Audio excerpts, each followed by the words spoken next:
Bus accident in Nastola. No injuries reported following flip over. President Stubb affirms Finland's clear foreign policy amidst disagreements. Nordea service disruption. Customers may not receive compensation. Kela urges thousands of Finns to move to affordable housing amidst new regulations. A bus carrying 4 passengers overturned in Nastola, Lahti, on Tuesday afternoon. According to rescue forces, no one was injured in the accident. Currently, the police have not provided information on the cause of the accident. Reporters have also not received information on whether the driver is suspected of any wrongdoing. This bus belongs to route number 98, which runs from Nastola to Reindeer, operated by Lehti Mar Liikenne, a subsidiary of Vekkar Group. According to CEO Valeri Alanen, the accident occurred around 14:10 due to the driver's misjudgment.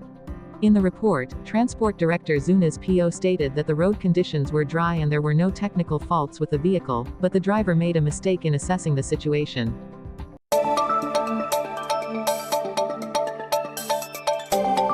President Alexander Stubb affirmed that Finland's foreign policy remains clear and consistent, despite differing opinions.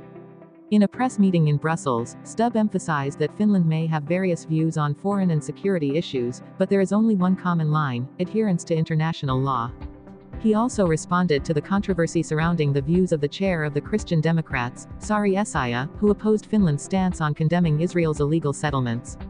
Stubb stressed that Essayah's views do not affect the country's overall policy. Additionally, Stubb met with NATO Secretary General Mark Rutte to discuss strengthening defense and funding for NATO. He affirmed that Finland continues to support Ukraine in the conflict and to uphold its right to self-determination in choosing the alliance it wishes to join.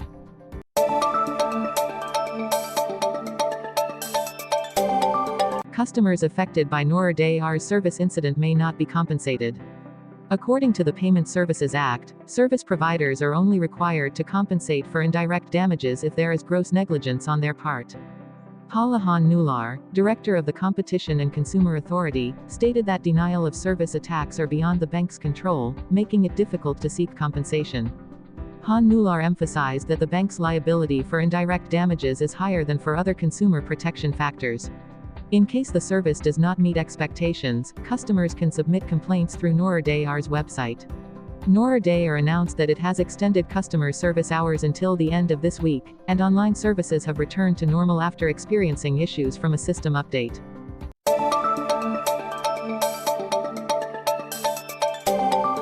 Kela has required thousands of Finnish residents to move to cheaper apartments this year.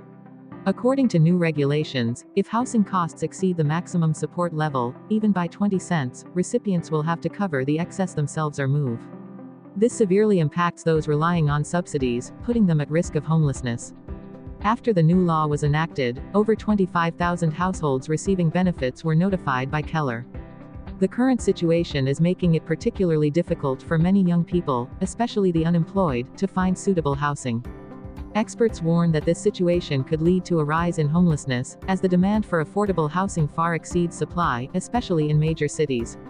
Many have had to submit dozens of rental applications without receiving any feedback, and having credit debt further complicates the search for housing. Statistics show that the Helsinki area has more suitable apartments with 237 options, while Tampere only has 87. This creates significant pressure on those receiving subsidies, particularly in larger cities, where demand for affordable housing is increasing.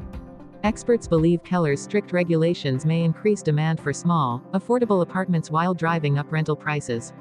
Finding housing is becoming more challenging for low-income individuals or those facing financial difficulties, making securing stable accommodation increasingly difficult.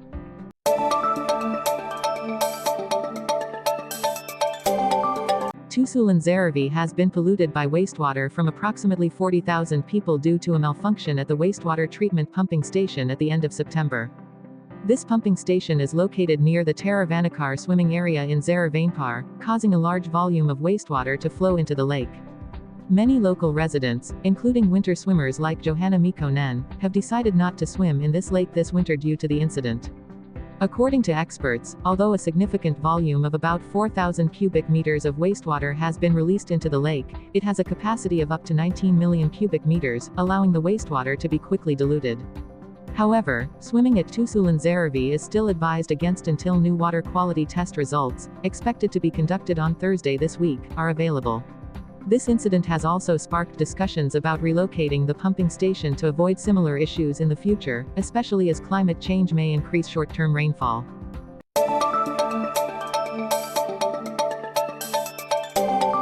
Supermarkets are selling minced meat with almost no profit to attract customers to purchase other products at regular prices, but this does not apply to products made from plant protein. According to an investigation, at a large store in the K Group chain, the supermarket only makes a 2% profit from minced meat, while profits from plant-based sausages reach up to 40%. The average Finnish consumer consumes 75 kilograms of meat each year, but only about 1 kilogram of plant protein. The significant price difference between meat and plant protein products may be the reason consumers choose less of the latter. Although plant-based products are gaining more attention, their small production scale and high costs keep their prices elevated. The industry is facing the challenge of needing to produce more to reduce prices, but high prices hinder demand from growing as quickly as hoped.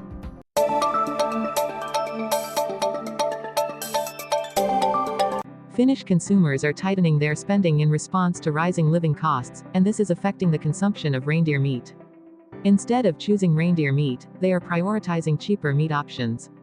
This is causing difficulties for meat processing companies as reindeer meat inventories rise while demand drops significantly compared to before. Henri Taparlar, director of Lapin Lihar, stated that sales of reindeer meat have decreased by tens of %, especially for pre-cooked shredded meat, the best-selling product. Meanwhile, many reindeer herders are worried about whether they will be able to sell all the reindeer they have slaughtered this season. However, the strong growth of tourism in Lapland may bring hope to the reindeer meat business, particularly in the restaurant and culinary sectors.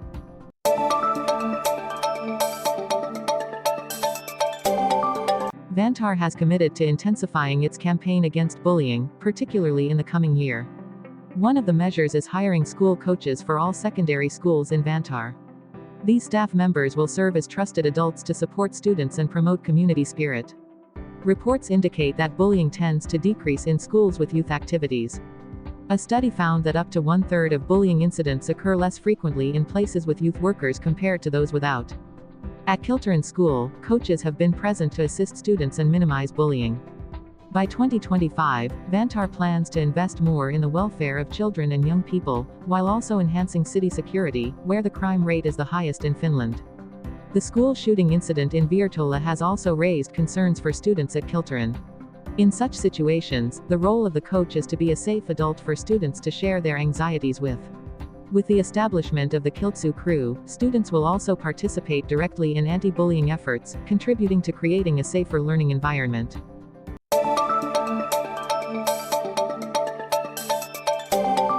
The toy manufacturer Leggo has requested a Finnish business named Leggo to change its name.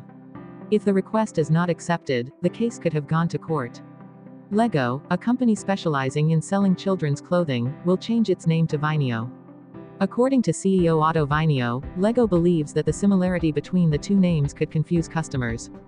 Leggo first contacted Leggo in July and subsequently sent a letter requesting that the name Leggo not be used in any context. Although no financial compensation was requested, Vainio understood that Leggo could take the case to court if necessary. Ultimately, Vainio decided that changing the name was a simpler solution than a prolonged dispute, which could cost tens of thousands of euros. With the new name, the company must rebuild its brand, from updating its logo to marketing costs. Customers have sent numerous supportive messages, helping Vainio continue its business.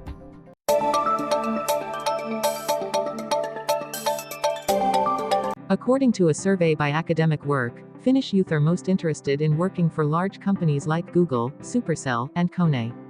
While Apple used to be among the top contenders, this position has been overtaken by companies like Remedy Entertainment, known for games like Max Payne and Alan Wake. The survey indicates that the most important factor in retaining young professionals is an attractive salary, along with recognition and career advancement.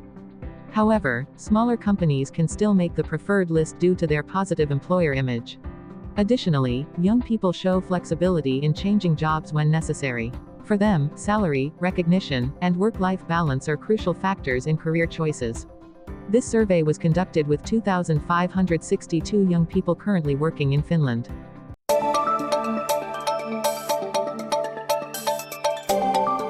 The city of Kemi intends to demolish the currently preserved swimming pool and build a new one, despite the preservation of this site being previously considered important. The plan to demolish the swimming pool, designed by renowned architect Reindeer, was proposed after the Architectural Protection Committee failed to appeal the decision to change the planning. The swimming pool will remain operational until spring 2027, after which Kemi will experience at least 2.5 years without a pool, until the new pool is completed by the end of 2029. Renovating the old pool to modern standards is deemed impossible due to its severe deterioration, including issues with concrete structure and failure to meet new technical requirements. Although there are concerns about losing an important architectural heritage, the city has decided to proceed with the demolition.